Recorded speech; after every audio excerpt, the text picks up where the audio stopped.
Questions without notice. I give the call to the honourable member for Hume. Thank you, Mr. Speaker. My question is to the Prime Minister. ANZ and Westpac are both forecasting per capita recessions, while inflation remains higher for longer. Australians are working harder for less under this government.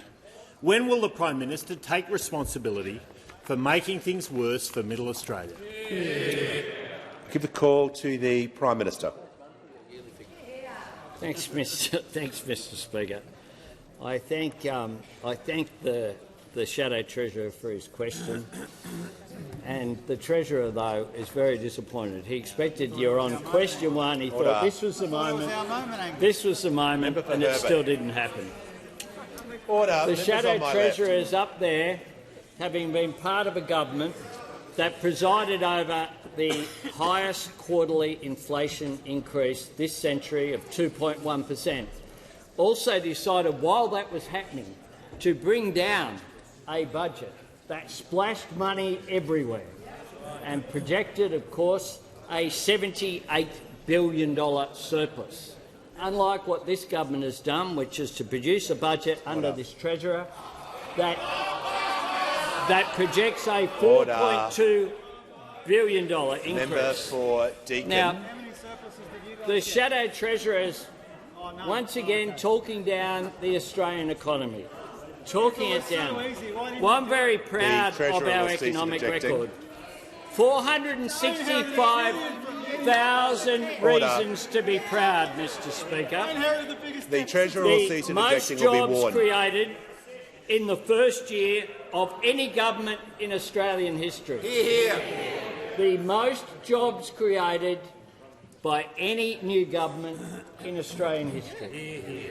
We are the party of jobs, jobs and jobs, and that is confirmed. We also have wages growing after the period in which they were opposite saying that real wage depression was the member for Hume has asked his feature question. of their economic architecture. We also have the highest number of women in full-time work in Australian history. Mr. Speaker, they over there have the hide to having presided over the first recession in 3 decades. They come in here and talk down the Australian economy. Well, we on this side will continue to promote our positive plans for economic growth, our positive plans for employment, our positive plans for an economy that works for people, not the other way around, at the same time as we're making substantial investments in social policy and making a difference, such as our announcement on Saturday of $2 billion additional funding for public housing to make a difference to the economy so that jobs will be created, so that people have a place to live. A sort of commitment that would never be made by any coalition government. Order. I'll hear from the member for Lingiari. Thank you, Speaker. My question is to the Minister for Indigenous Australians. Constitutional recognition through a voice to Parliament started with Indigenous Australians. How is the government delivering on the aspirations of First Nations people as expressed in the Uluru Statement of the Heart? Give the call to the Minister for Indigenous Australians. I thank the member for Lingiari for her question. She understands, as many do, that today is a big day, as big as Uluru, because the day the Senate has passed the Constitution Alteration Bill without amendment. This is the final hurdle to holding a referendum later this year on constitutional recognition through the voice. The race to recognition is on. We are one step closer to finally recognising Aboriginal and Torres Strait Islander people in our nation's founding document. One step closer to giving a voice to Indigenous Australians. Today, the political debate ends and we can start a national conversation at the community level about what the voice is, why it is needed and how it will make a practical difference. I want to acknowledge today a famous Essendon legend in the gallery, Michael Long, who joins us here. And thank you for your advocacy, Michael, ahead of the referendum. And as you say, the Voice will have a ripple effect of change for the better. I also acknowledge representatives of from Jarwin in the gallery. And to those Australians who want to know more, I say this. The Voice is a huge opportunity to take Australia forward. It is our chance to do something practical that can help us close the gap. Last week we saw new data, 4 of the 19 targets on track, just 4. Life expectancy not on track. Indigenous babies born at a healthy birth weight not on track.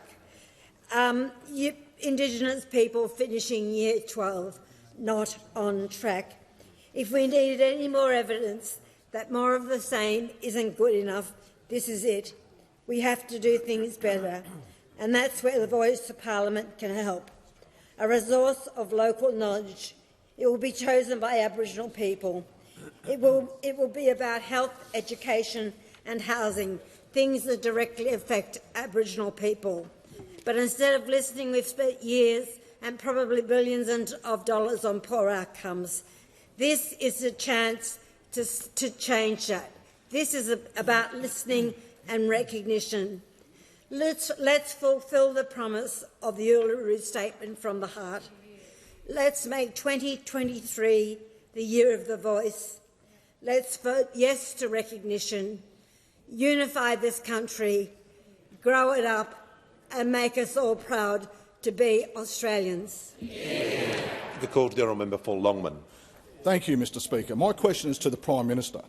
Fancy Leaf is a lettuce farm in Morayfield in my electorate of Longman. Their power bills have more than doubled since the same time last year. The price of the stock they buy has increased dramatically, and they are now paying a fuel surcharge to receive that stock. These costs will have to be passed on to consumers who are already struggling. When will the Prime Minister take responsibility for making things worse for Middle Australia? Call to the Prime Minister. I thank the member for Longman for his question. Well, what we have done is to put in place measures that the member for Longman voted against. He voted against $3 billion. Order. $3 billion of energy price relief.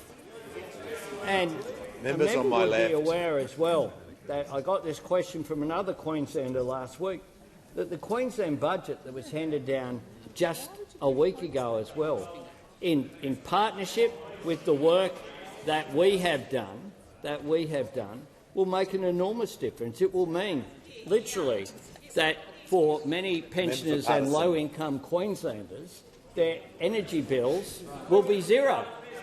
The member for Fairfax is interjecting.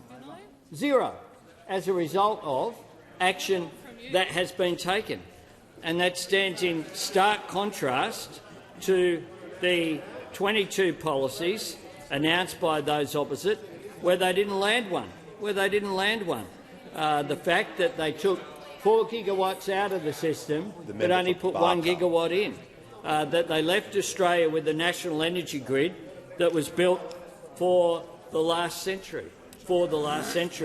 They promised in 2019, including this former minister across here, to reduce wholesale electricity price to less than $70 per megawatt hour by the end of 2021.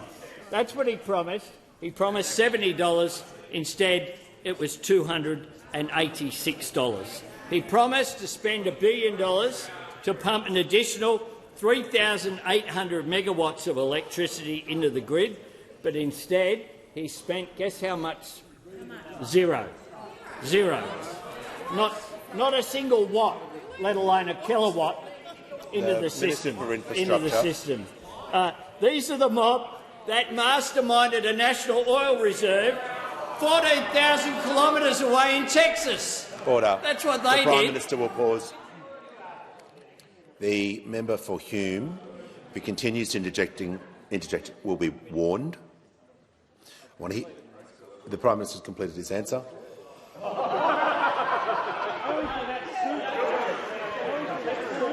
Order. Order. Members on my right will cease interjecting. The Prime Minister. The member for Fairfax and the Prime Minister will cease interjecting. I want to hear from the member for McNamara in silence. And he has the call. Thank you very much, Speaker. My question is to the Attorney-General. Why is the proposed Aboriginal and Torres Strait Islander voice such an important addition to our Constitution? Give the call to the Attorney-General. Thank you, Mr Speaker, and I thank the member for McNamara for his question. Today is an historic day.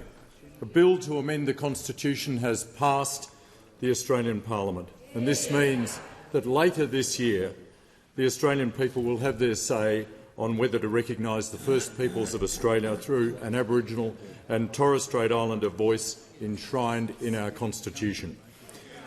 The referendum will be about two things. First, it's about recognising that Aboriginal and Torres Strait Islander peoples have occupied the Australian continent for more than 60,000 years and represent the oldest continuing living cultures in human history. They've maintained a relationship with Australia's lands, waters and skies since time immemorial. The Australian Constitution has never recognised the unique status of Aboriginal and Torres Strait Islander peoples as the first peoples of this country. The time has come to do precisely that. Second, this referendum is about listening to the voices of Aboriginal and Torres Strait Islander peoples about the laws and policies that affect them. We know that we must do better to address the unacceptable gaps between Indigenous and non-Indigenous Australians. We must do better to reduce the shockingly high incarceration rates of Aboriginal and Torres Strait Islander children, the poor health outcomes and the lower life expectancy. We know that better policies are made when they are shaped by those most affected. We know because we've seen the evidence. The words of the proposed amendment to the Constitution are simple and they are powerful. The words of the proposed amendment are the product of a comprehensive process of consultation with Aboriginal and Torres Strait Islander leaders and the best legal minds in the country, including the Solicitor-General. I thank the Referendum Working Group, the Referendum Engagement Group and the Constitutional Experts Group, and I applaud my colleagues, the Minister for Indigenous Australians and Senator Patrick Dodson, for their extraordinary work. The Solicitor-General has stated very clearly that the voice is, quote, not just compatible with the system of representative and responsible government prescribed by the Constitution, but an enhancement of the system. So, the short answer to the member's question is that the proposed Aboriginal and Torres Strait Islander voice is an important addition to the Constitution because it will make our Constitution better. This referendum can be a unifying moment for our country, and I believe it will be a unifying moment. It's a unique opportunity to address the injustices of the past and create change that will deliver a better future. Give the call to the honourable member for North Sydney. Thank you, Mr Speaker. My question is to the Prime Minister. Shocking allegations in 2019 led to the Set the Standard report and the development of the first ever Code of Conduct for Parliamentarians. In February, you led the Chamber's endorsement of the behaviour standards and codes for all Commonwealth workplaces. But the behaviours of the past week show we have a long way to go to change the culture of this place. Will the Prime Minister commit to expediting the due date for the full implementation and enforcement of the behaviour standards and code? Give the call to the Prime Minister. I thank the member for North Sydney for her question and for her constructive contribution on this and other issues in this chamber as a new member. The government is committed to implementing all 28 recommendations from Sex Discrimination Commissioner Kate Jenkins' review into Commonwealth parliamentary workplaces. Parliament House will never be a typical workplace, but it must be a safe workplace, a respectful workplace, a workplace that lives up to the ideals that our democracy is built on: equality, fairness, decency and respect for all. It must also be a workplace worthy of the nation and the people we are called here to serve. Earlier this year, the Parliament endorsed new draft codes of conduct. This was a historic moment, and we're working across the Parliament to establish the enforcement of the codes as a priority. All parliamentarians and staff should already be complying with those codes of conduct and the new behaviour standards for everyone who works in Parliament. Behaviour that would not be accepted in workplaces across the country should certainly not be accepted here in this Parliament. To help drive cultural change, we expect to have a keystone reform of the Jenkins Report, an independent statutory HR agency up and running from October this year, with cooperation from across the Parliament. We're also working to establish the Independent Parliamentary Standards Commission and to implement recommendations to the review of the Members of Parliament Staff Act as quickly as possible. And I say to the member, with regard to timing, we will do it as soon as we can. But we want to make sure as well that we get it right, and we also want to make sure that we have the full input of people across the Parliament and ownership of people across the Parliament. These reforms do require that cooperation, and we continue to work through the Parliamentary Leadership Task Force to secure this cooperation. We're also prioritising close consultation with staff as we implement these reforms. We know that staff can be vulnerable in these workplaces, and it's critical that we make sure that these reforms work in the interests of our staff. The government is committed to progressing these essential reforms and to getting them right, and I look forward to working with the member for North Sydney and other members and senators to make sure we do just that. Give call to the member for Robertson. Thank you, Mr Speaker, and my question is to the Prime Minister. The Constitution Alteration Bill has now passed the Parliament. What message does this significant and positive achievement send to Australians? Give the call to the Prime Minister. I thank the member for his question and for his advocacy of reconciliation and of a constitutional change to recognise Aboriginal and Torres Strait Islander people in our nation's founding document. Today our Parliament has said yes to holding a referendum. Yeah. Now the Australian people will have a chance to say yes in a referendum that will be held in the last quarter of this year. What began at Uluru all those years ago returns to the people. It's over to you. And I say to my fellow Australians that parliaments pass laws, but it is people who make history. This is your time, your chance, your opportunity. It will be a moment of national unity, a chance to make our nation even greater, a gracious chapter in the story of Australia. This change isn't about detracting from the 122 years of our democracy. It's about, as the Solicitor General said, enhancing that democracy. The fact is that Aboriginal and Torres Strait Islander people are amongst our most disadvantaged. We can't continue to do the same things and expect a different outcome. For 122 years, with the best of intentions, governments have done things for Aboriginal and Torres Strait Islander people. This is about doing things with Aboriginal and Torres Strait Islander people, listening to what their concerns are. And I know that Australians are compassionate, and they know we can do more than one thing at a time. Australians are generous enough to care about the most vulnerable amongst us, but they're also generous enough to know that helping someone else doesn't make their life harder. Every act of goodwill we've made as a people has been an investment in our nation, and the returns have been extraordinary. We have nothing to lose by voting yes. So much for Australia to gain. And just as before the apology to the stolen generations that we gave in this parliament 15 years ago, that was opposed at the time, we were told it could lead to bad outcomes, it's celebrated today, and this will be celebrated as well. All of the changes that have been made, the Mabo decision, the pouring of sand through Vincent Lingari's hands that's so famous. The 1967 referendum, all of them were milestones of national progress, and this can be again.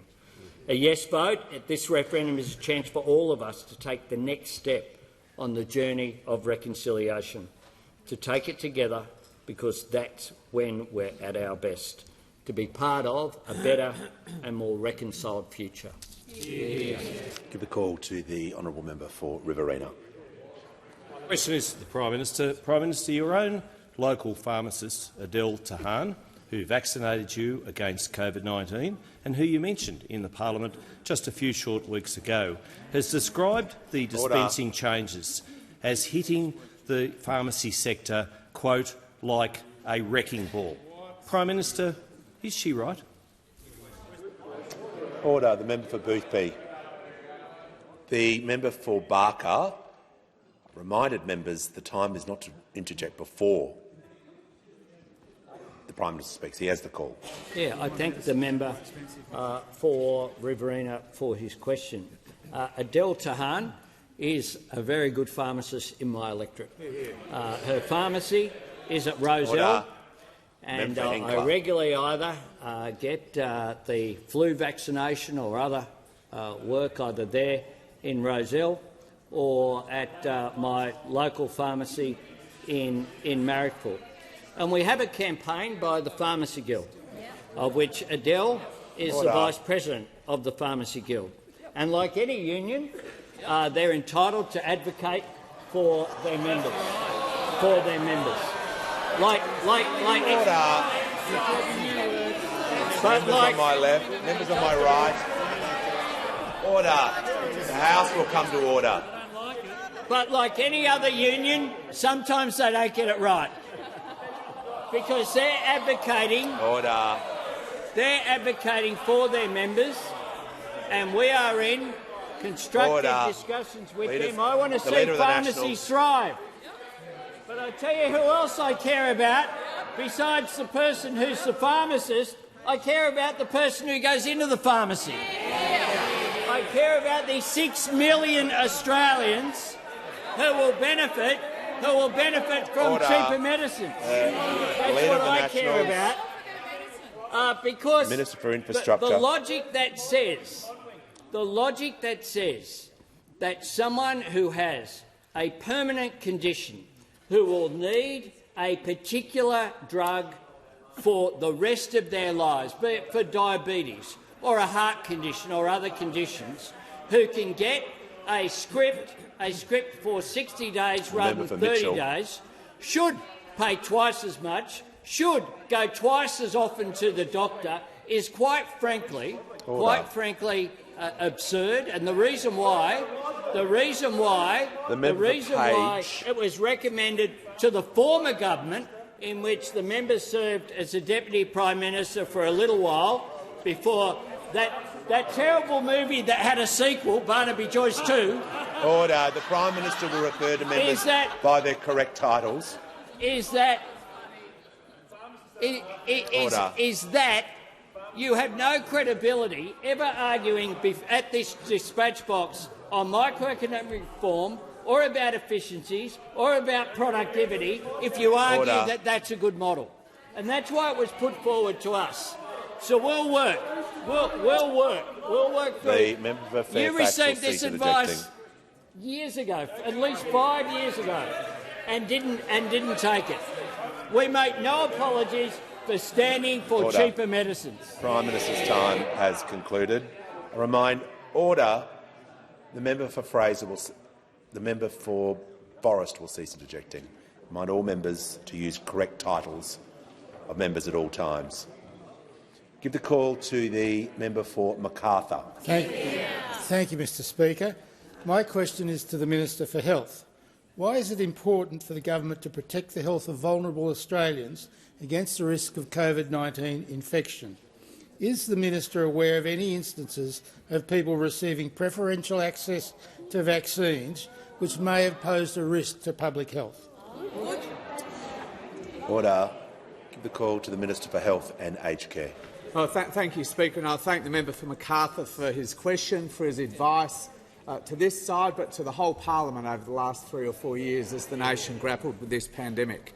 Because right through this dreadful pandemic, both Australian governments, frankly, have been particularly focused on protecting those Australians who were most at risk of severe death or severe disease or death.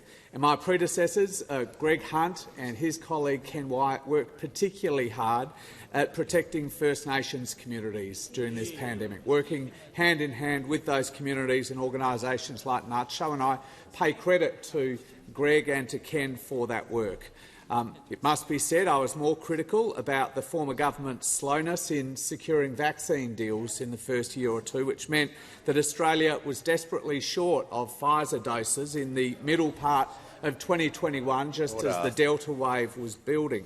Indeed, in July of that year, the ATAGI advice was that Pfizer not be administered to people over the age of 50. And, Mr Speaker, this background highlights why there is so much concern at reports over the weekend that the member for Leichhardt arranged for a local property developer aged in his 60s to travel to Thursday Island to receive a Pfizer dose in that very month of July. Concerned that it was clearly understood across the nation that this man was not eligible on ATAGI advice for the Pfizer vaccine. Concerned that he was taking a dose that was intended to protect the vulnerable members of that community on Thursday Island, and concerned that unnecessary travel to First Nations communities exposed those communities to a risk of infection, a risk that had been clearly identified and articulated by Greg Hunt and Ken Wyatt to their credit.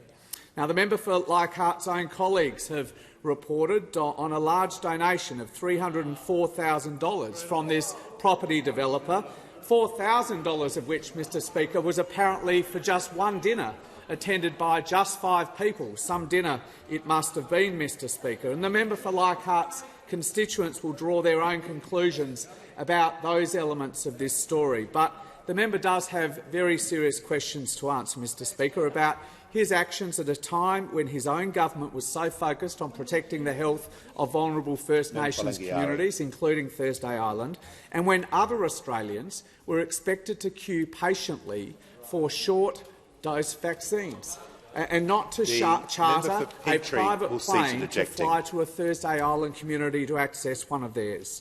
I note, Mr Speaker, that an hour or two before question time, the Queensland Government has announced that this matter has been referred to the Queensland Crime and Corruption Commission in that state for inquiry. The minister's time has concluded.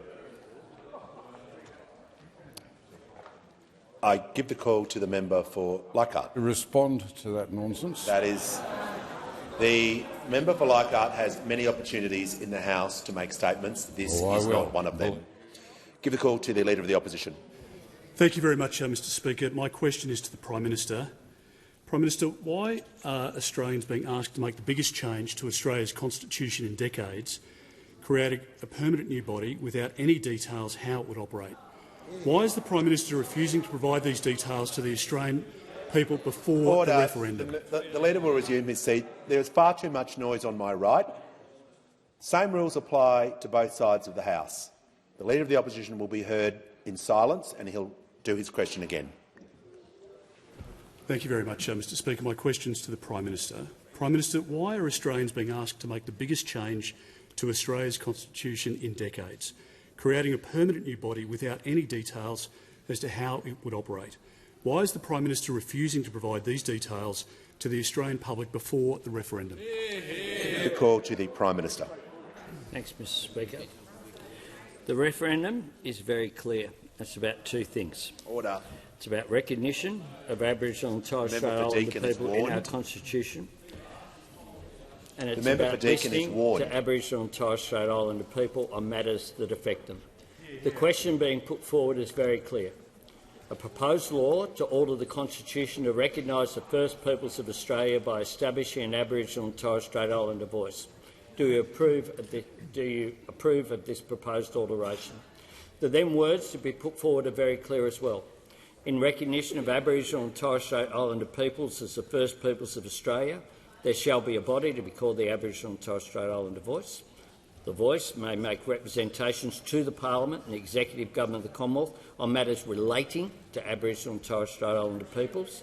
And importantly, the Parliament shall, subject to this Constitution, have power to make laws with respect to matters relating to the Voice, including its composition, functions, powers and procedures. Mr Speaker, the member for Fairfax. The member for Moncrieff. Order. There's far too much noise on my left. The Leader of the Opposition was heard in silence for his question. The Prime Minister deserves the same respect, and I'll, in continuation. Speaker, I make this point, that I am hopeful that we can have a respectful debate going forward. A respectful debate going forward. Order. Clause 3 there makes it very clear that there is no right of veto, that this parliament will be prime. The principles that have been put forward as well are 1. The Voice will give independent advice to the parliament and government. 2. The Voice will be chosen by Aboriginal and Torres Strait Islander people based on the wishes of local communities, not appointed by the government. 3. It will be representative of Aboriginal and Torres Strait Islander communities with a gender balance and include youth. 4. It will be empowering, community-led, inclusive, respectful and culturally informed. 5. It will be accountable and transparent. 6. The Voice will work alongside existing organisations and traditional structures. 7. The Voice will not have a program delivery function. And 8. The Voice will not have a veto power. Mr Speaker, the fact that the legislation, if the referendum is successful, will come before this parliament. This parliament will determine the structure, the composition, the powers and the procedures going forward. And I think, Mr Speaker, I hope that there can be a respectful debate on this issue, and I hope that people avoid misinformation. This needs to be above politics as usual, Mr Speaker. It needs to be above politics as usual. The member for O'Connor.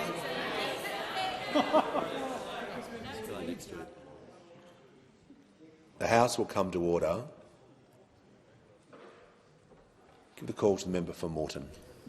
Thank you, Speaker. My question is to the Minister for Housing and Homelessness.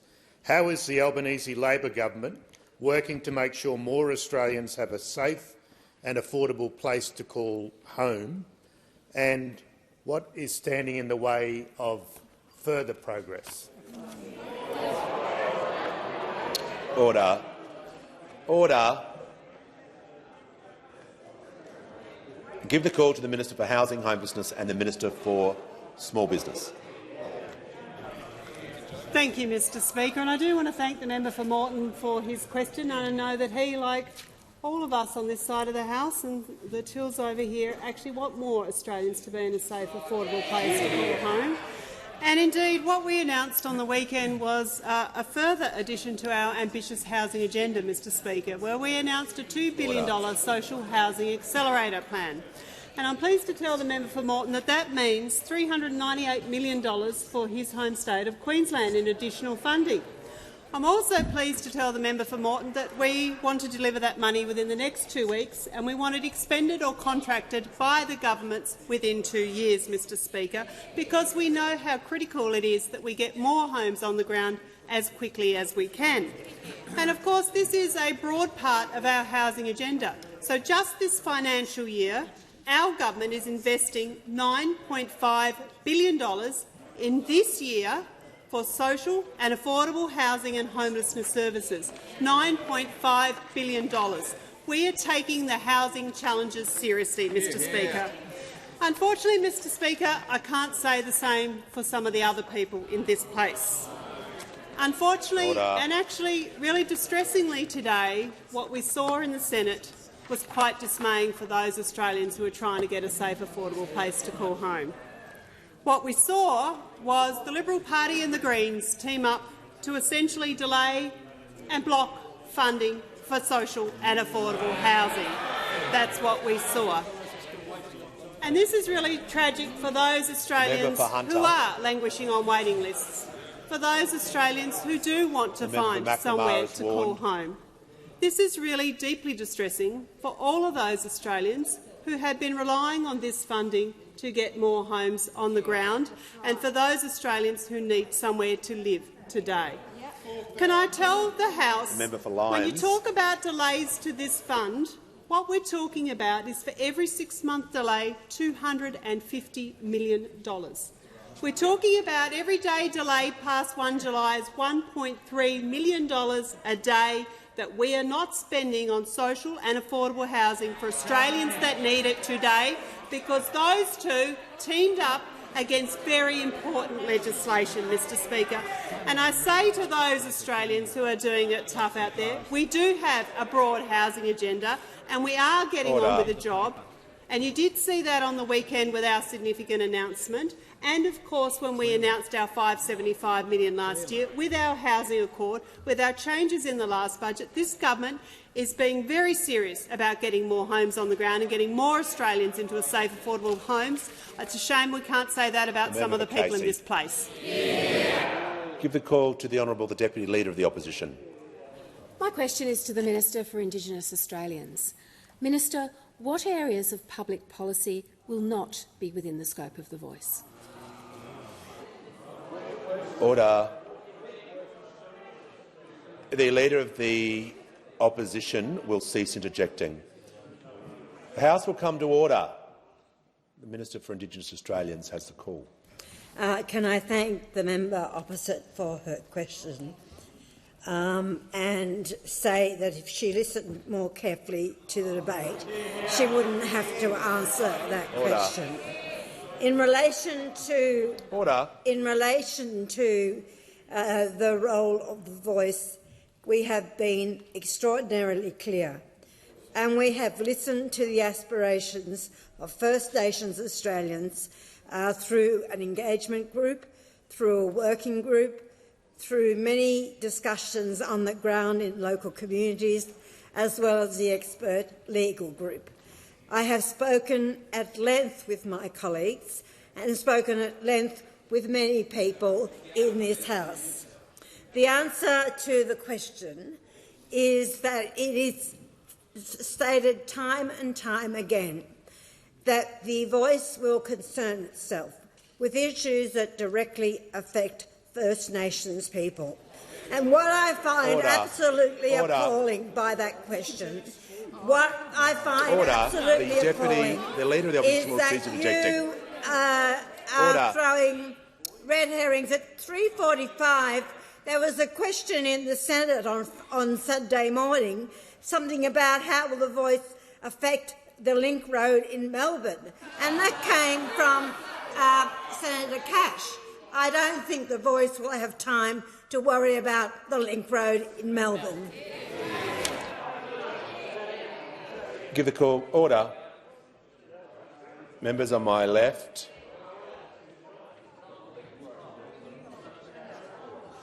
Order. There'll be silence so I can hear from the member for Aston. Thank you, Speaker. My question is to the Treasurer. The member for Wannon. I just said there'd be silence, and you start the conversation.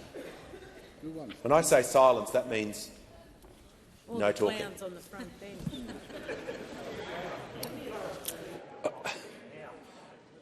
I give the call to the member for Aston and start the clock again so I can hear her question. Thank you, Speaker. My question is to the Treasurer. How are the Albanese Labor government's housing policies helping lay the foundations for a stronger economy after a wasted decade, and what is standing in the way? Call to the Treasurer. Thanks, Mr Speaker, and thank you to the wonderful member for Aston. 3 times as many questions as the member for Hume since the budget reply last month. Mr Speaker, the wasted decade in this country made our country more vulnerable to global economic uncertainty. That's true in the housing market, it's true as well in the labour market. But the Albanese government has recorded, as the PM said, the strongest jobs growth in its first year of any new government on record, more than 465,000 jobs. And we see new analysis released today that shows that Australia is a world leader when it comes to job creation and workforce participation, well ahead of all the major advanced economies, the highest participation rate and the strongest jobs growth since May 2022. But we know that what we need to do, Mr Speaker, is to make sure that there are affordable homes close to where the jobs and opportunities are being created in our country. And that's why building more homes has been absolutely central to our first two budgets and to our broader economic plan. And I wanted to pay tribute, Mr Speaker, to this Housing Minister and this Prime Minister for the announcement that they made on the weekend, a $2 billion social housing accelerator, which will build thousands of new homes in our country. It will mean more housing for more people in more parts of our nation, and it's part of our broad and ambitious housing agenda. The National Housing Accord, the biggest increase to Commonwealth rent assistance in 30 years, expanding the first house guarantee and regional first home buyer guarantee, increasing the liability cap of the National Housing Finance and Investment Corporation, and also extra funding to the states and territories through the National Housing and Homelessness Agreement to help tackle homelessness, Mr Speaker. Now, earlier on today, the Senate had an opportunity to advance this substantial and broad and ambitious housing agenda, and the Senate failed to grasp that opportunity. The Housing Australia Future Fund is a really important part of building more homes for more people, particularly the most vulnerable in our country, including women and kids fleeing domestic violence. And it beggars belief, Mr Speaker, that the Greens have teamed up with the Coalition to stop those tens of thousands of homes being built. Now, it was a big test for the Greens, Mr Speaker, and the Coalition in the Senate, and they failed that test. Now, the Greens in particular, they give these speeches about saying they support social housing, but when the crunch comes, and when it comes time to put their hand up for more social housing, they put political posturing and product differentiation before the right outcomes for the most vulnerable people in our society. So after the vote in the Senate today, Mr Speaker, one thing is abundantly clear. The Labor Party is trying to build more homes, more social and affordable homes. The Greens are voting with the Coalition to prevent them being built. Give the call to the member for Fowler. Thank you, Mr Speaker. My question is to the Treasurer. I understand the government is optimistic Australia will not fall into a recession. In Fowler, charities are seeing unprecedented number of middle-income families needing help. Small businesses are struggling to keep up with increased costs and are not seeing the same level of customers. More people are now working at a second job to meet the cost of living pressure. We are yet to feel the impact of the 12 interest rates hikes. How confident should the Australian public be that we are not heading into a recession if we are not already in one? The call to the Treasurer. Thank you, Mr Speaker, and thank you to the honourable member for Fowler for her question and her representation. It is not currently the expectation of the Treasury or the Reserve Bank or a number of other credible institutions and forecasters that Australia will go down that path. But what we've tried to do on this side of the House, Mr Speaker, is to be upfront about the challenges that we do confront in our economy. And we said in the budget, before that and after that, that we do expect the Australian economy to slow considerably. This is the inevitable consequence of the interest rate rises which began before the election and continued after, and also the substantial slowdown in the global economy. And so I say to your constituents and I say to communities right around Australia that what we are trying to do and what we are doing in our first two budgets is to try and provide help where we can to get your constituents and communities around Australia through a difficult and challenging period in the global and domestic economies, provide some help where we can, and also lay the foundations for future growth at the same time.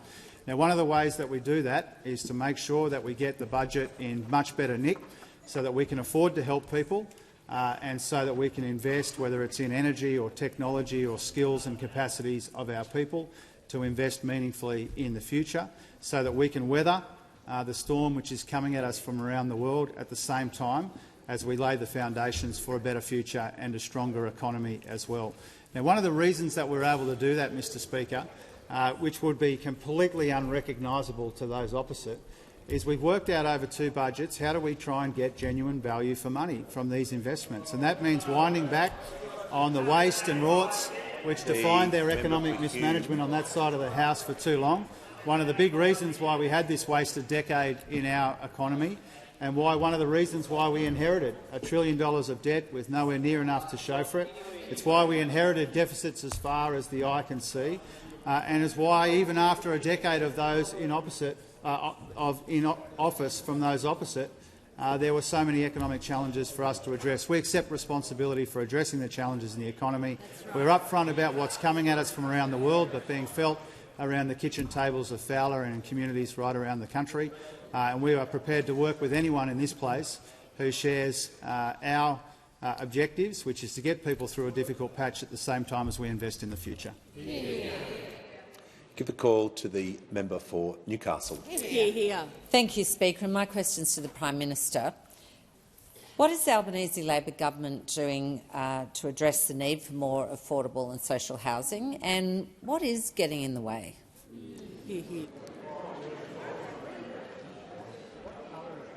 I give the call to the Prime Minister.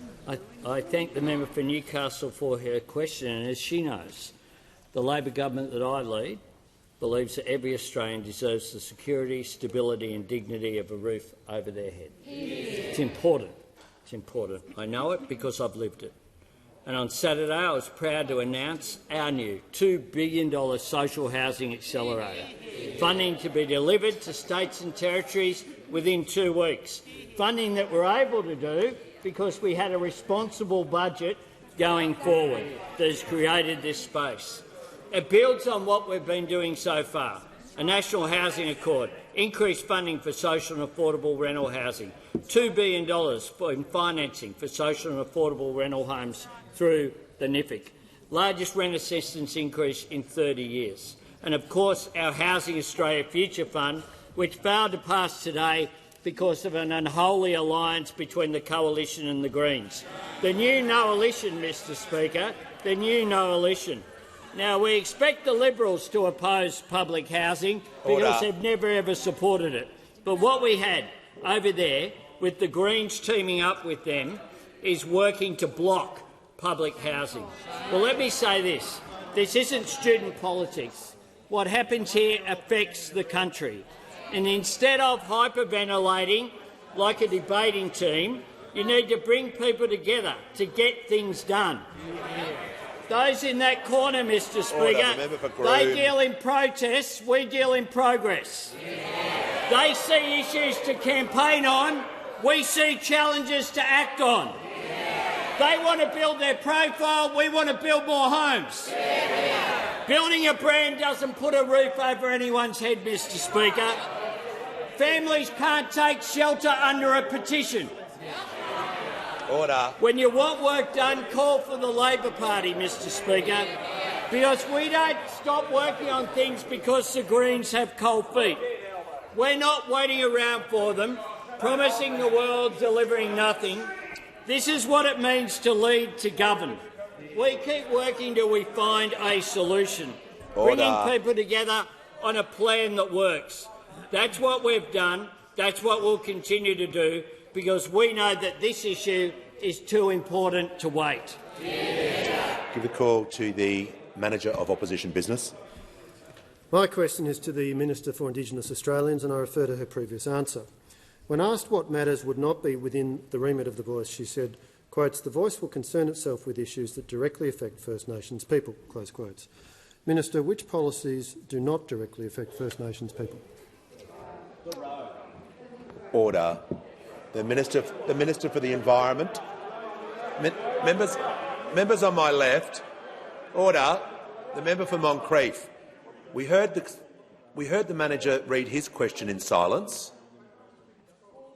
The minister will be given the same courtesy, and she has the call. Read it. Thank you, Mr Speaker, and can I thank the member for the question. We should all reflect that just on Monday, the Productivity Commission brought down a report on the Closing the Gap targets. And they told a terrible story. We are elected into this place to represent everybody.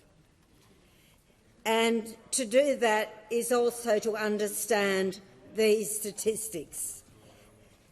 The life expectancy gap is not on track.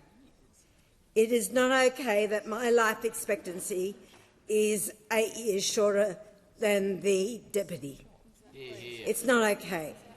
It is not okay that for those of you that have children who are doing Year 12, that those outcomes will not be as good for First Nations students. It is not okay that babies are born at unhealthy birth weights. That is not okay. The fact that I visited a community last week where there were 30 people living in a 2-bedroom unit is not acceptable. This is why the voice is important. This is why it will make a practical difference on the ground. This will make a very practical difference. Order. The Minister. Order. The Minister for the Environment. The Minister for the Environment is warned and will not interject. The Manager of Opposition Business, I'm trying to hear his point of order. Respectful debate. Thanks, PM. Yeah. Well, Mr. Speaker, on relevance, I think all fair-minded Australians agree with the point about the work we collectively have to do on the Closing the Gap targets. The question goes to the voice. Minister, which policies do not directly affect First Nations people? The member for Gellibrand is warned.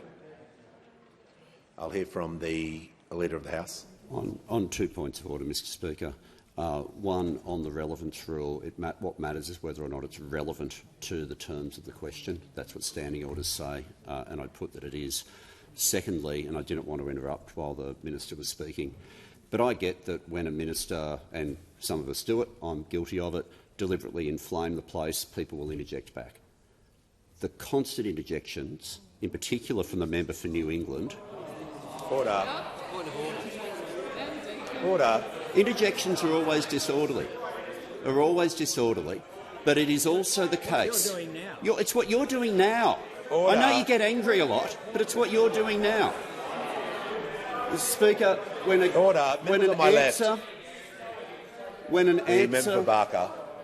an answer is being given in the tone in which the Minister for Indigenous Affairs is giving the answer, the interjections that are coming from those opposite simply should not be there. I'm listening to the minister. Order. I'm listening to the minister carefully to make sure she's being relevant regarding the question. Interjections are highly disorderly. I want to hear what the minister has to say, and I'm sure all members want to hear what she has to say. I issue a general warning for the House and ask the minister in continuation to be relevant to the question. I'll listen to her answer. Thank you, Mr. Speaker. One of the incredibly important design principles of the Voice to Parliament is that it will work alongside and with existing organisations and traditional structures. The coalition of the peaks is fundamental to the Closing the Gap targets, and the Voice will be able to work alongside the coalition of peaks in terms of the implementation plan. Let us remember that when the opposition came into government last time, they cut $500 million out of the Indigenous Affairs budget, and that had a devastating effect. This country does not want to see further disadvantage, and the Voice is about practical outcomes. It's about recognition, and those two things is what you need to understand. Order. Give the call to the member for Canberra. Thank you, Speaker. My question is to the Minister for Social Services. How is the social services portfolio contributing to help more Australians secure a home, and what is standing in the way? The call to the Minister for Social Services. Well, thank you, Speaker, and I'd like to thank the member for Canberra for her question. Of course, the Albanese government is turning the tide of 10 years of inaction by those sitting opposite and have begun to delivering our comprehensive housing agenda for Australians. We understand that people are doing it tough, particularly those renting, and that's why in last month's budget the government invested an extra $2.7 billion to increase Commonwealth renter assistance maximum rates by 15%. This is the largest increase to rent assistance in more than 30 years, and more than 1 million households will benefit, including pensioners, families, veterans, job seekers and students. Of course, also in my portfolio, we are building more emergency accommodation for women and children experiencing family and domestic violence. Since forming government, I have taken steps to ensure the successful delivery of a number of Safe Places projects, delivering much-needed crisis accommodation on the ground for women and children escaping family and domestic violence. And we will invest a further $100 million for the Safe Places program to deliver up to more than 720 more places nationally for women. Of course, on the weekend, the Prime Minister, along with the Minister for Housing, announced a $2 billion social housing accelerator. And of course, through our Housing Australia Future Fund, we have a plan to deliver more than 30,000 new social and affordable homes for Australians who need a safe and affordable place to call home, including 4,000 of those homes for women and children impacted by family and domestic violence, and of course older women who are experiencing homelessness. Now, of course, this is a very comprehensive plan, and it was disappointing to see the coalition team up with the Greens to block the delivery of homes on the ground. It seems that the Liberals, Nationals and the Greens would rather play political games than vote to deliver more sociable and affordable housing to Australians that need it.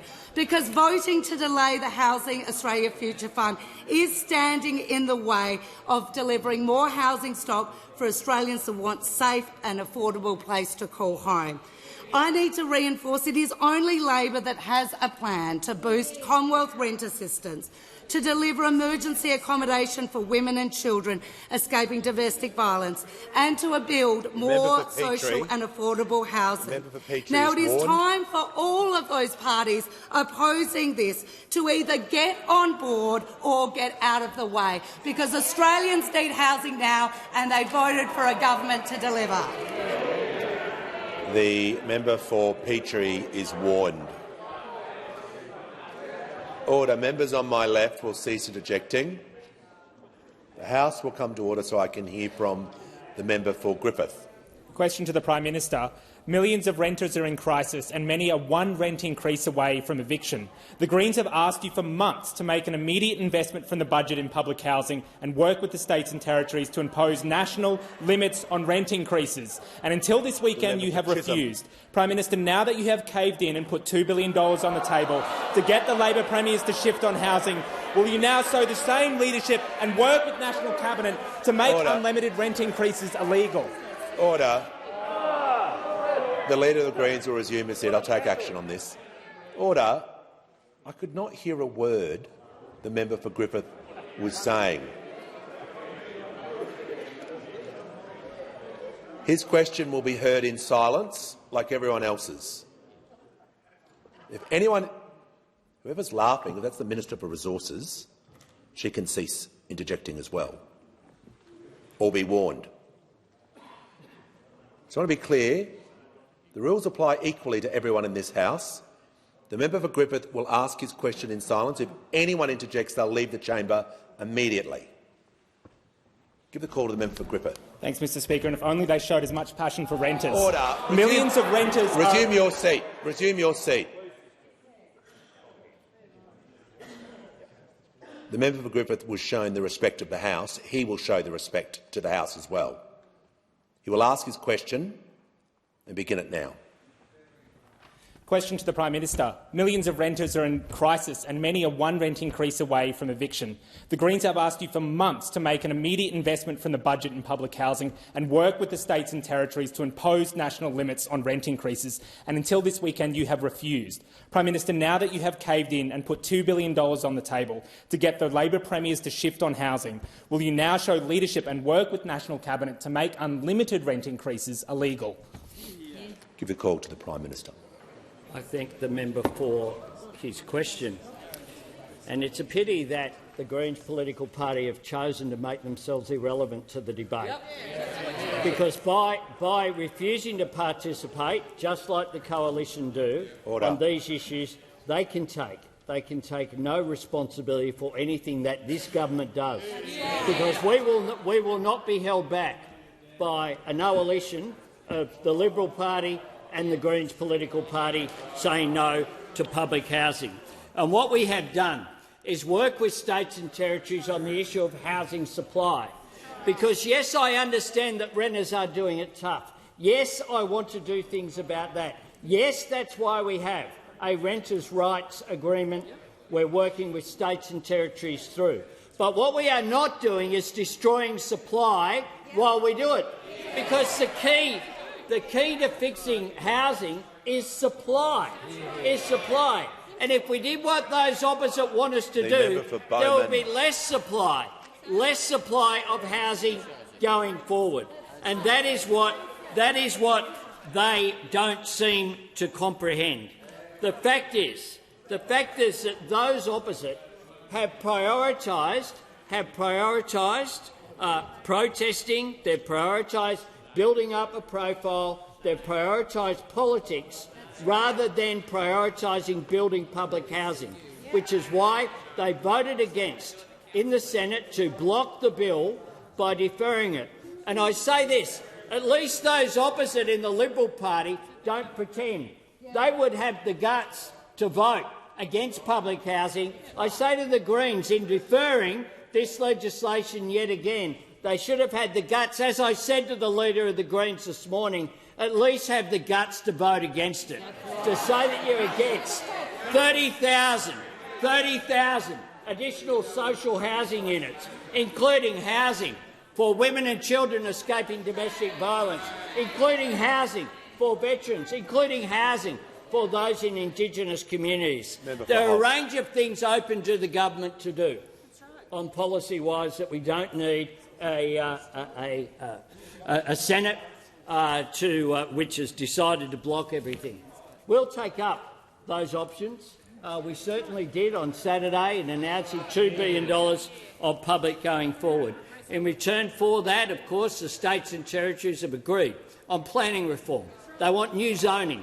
And I say this, the challenge is, I bet you those opposite oppose every new zoning because they've never seen a medium-density development they supported.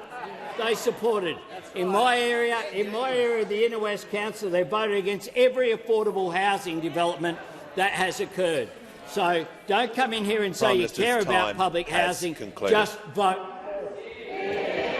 Just remind the Prime Minister and all members the term no-alition is unparliamentary. Order. There's a lot of no-alitions going on. Order. Give the call to the member for Spence. Thank you, Mr Speaker. My question is to the Minister for Veterans Affairs. What work is the Albanese Labor government undertaking to improve access to housing for veterans, and what is standing in the way? Give the call to the Minister for Veterans Affairs and the Minister for Defence Personnel.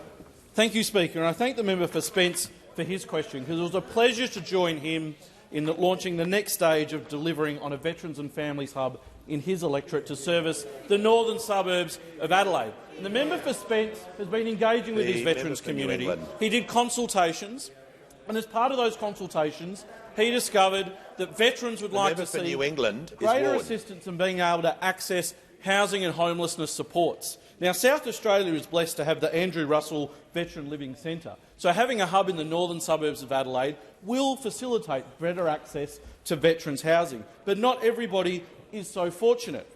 In fact, every year, about 6,000 contemporary veterans are at risk of homelessness. In March, we learnt from the census data in 2021 that there were over 1,500 individuals that have served our nation that were homeless on census night. So veterans are 3 times more likely to experience homelessness than the broader population. So, and knowing that, that's why, in addition to what they've got already in South Australia, we committed at the last election to fund the Scott Palmer Centre in Darwin, in the member for Solomon's electorate, to support those veterans in the Northern Territory. But we know that it's important to do more. Indeed, we need to maximise the opportunity of the Housing Australia Future Fund, and that's exactly what we want to do as a government. But the member for Spence asked an important question, Mr Speaker, and that's what is standing in the way. Well, let me tell you what is standing in the way. In fact, I could even tell you who is standing in the way. It's the Leader of the Opposition. Order. It's the Leader of the Order. Greens political party. It's the Leader of the National Party. It's the member for Griffith.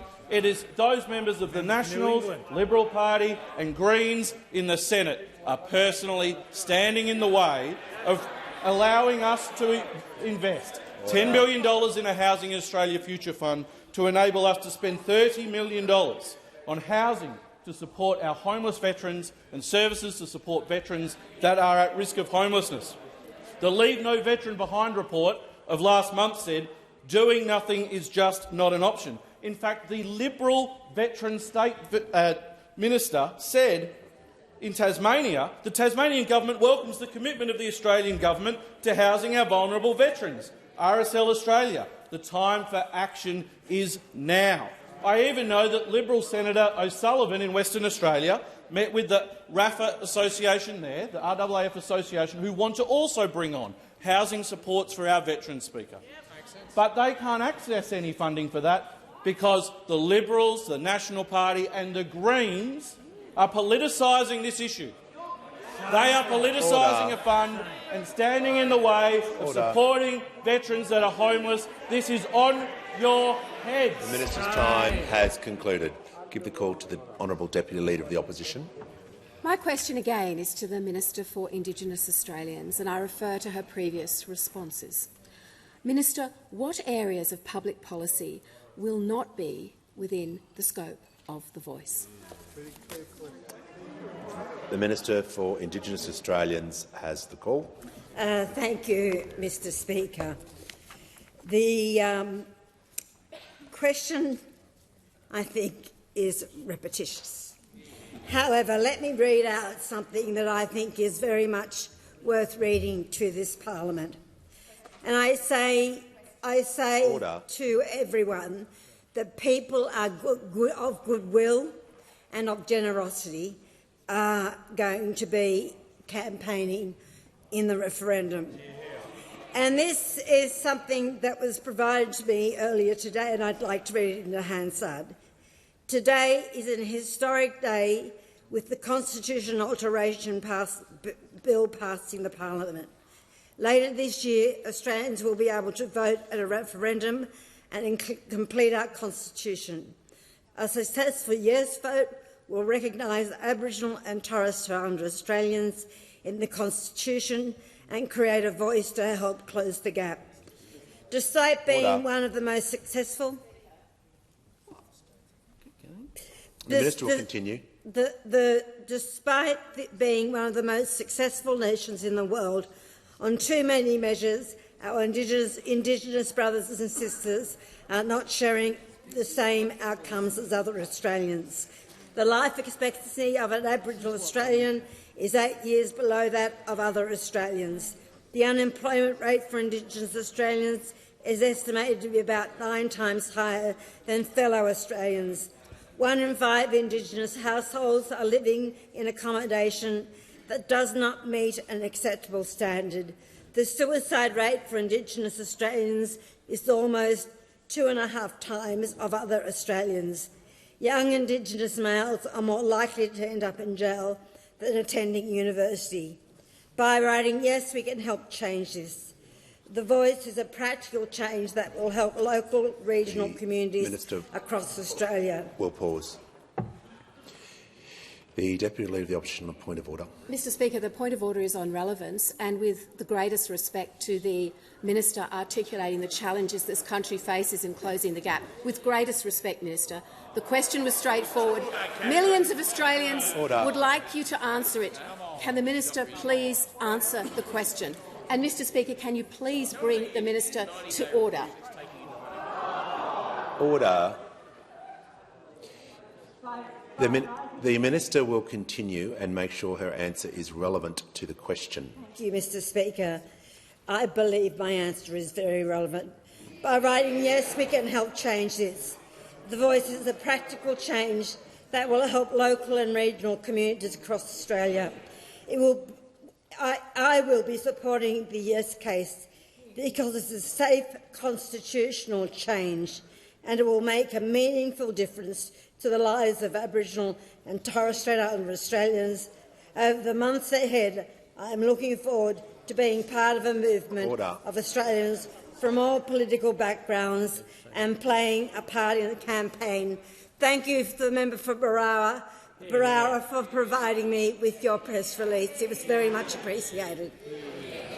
The member for Parramatta has the call. My question is to the Minister for Regional Development, Local Government and Territories.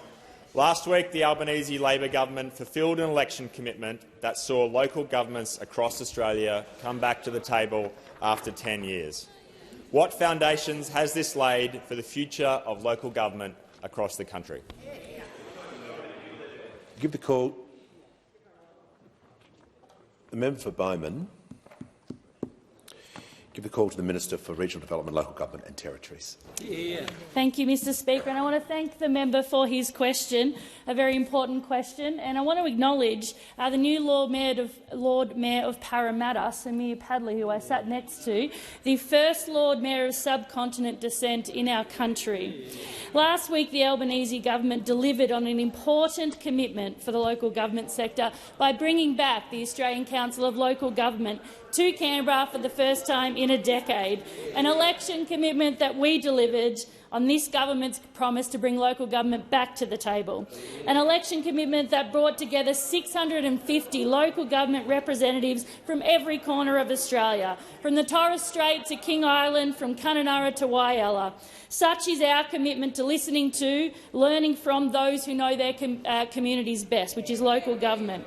There is a local government in every town, every village, every city across this country, and our solutions we need to listen to are locally led. Achieving net zero emissions was a significant theme across the forum, and local government was acknowledged as leaders in this space. And that's why we supported them with the announcement of a Community Energies Upgrade Fund, a $100 million Australian government investment which will co-fund energy-efficient projects across local communities, from pool heating upgrades to energy-efficient lighting for sporting ovals. I want to thank Minister Bowen and Assistant Minister McAllister for this announcement because they are listening to the sector. The forum also highlighted our refreshing approach to grant programs, new community infrastructure programs, growing regions and thriving suburbs. The forum discussed how transparent, merit-based, community-based programs need to be done. Order. Members on my left. It also, thank you, Mr Speaker. It's like Bay 13 interjecting, but Bay 13 at least are informative. Those opposite really didn't value the sector because they froze financial assistance grants, froze them, which has had a significant impact on every local council across the country, and we're still seeing that today. This side of the House, though, we have brought forward financial assistance grants to this year, and in the next couple of weeks they will receive their entire allocation of the 2023-24 financial assistance grants because we know how important it is to back the local government sector.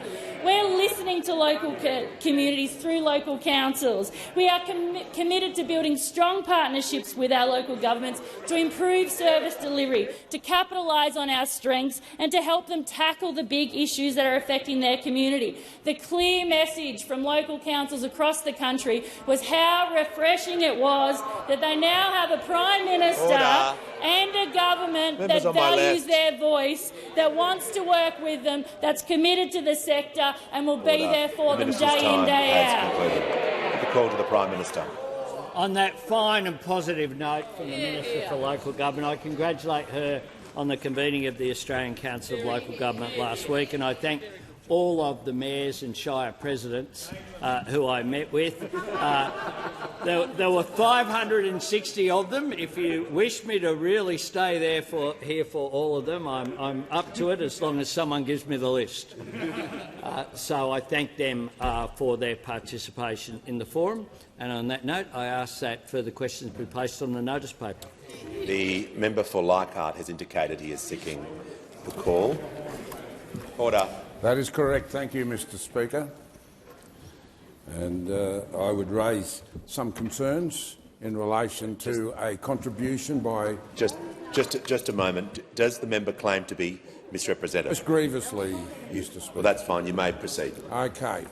I've got to say to you that the comments that were made by the Health Minister I would have thought better of, quite frankly. I thought he was a half-decent person. Nevertheless, he is making accusations in relation to implying some sort of quid pro quo arrangement in relation to a fine gentleman who happened to have made a donation to...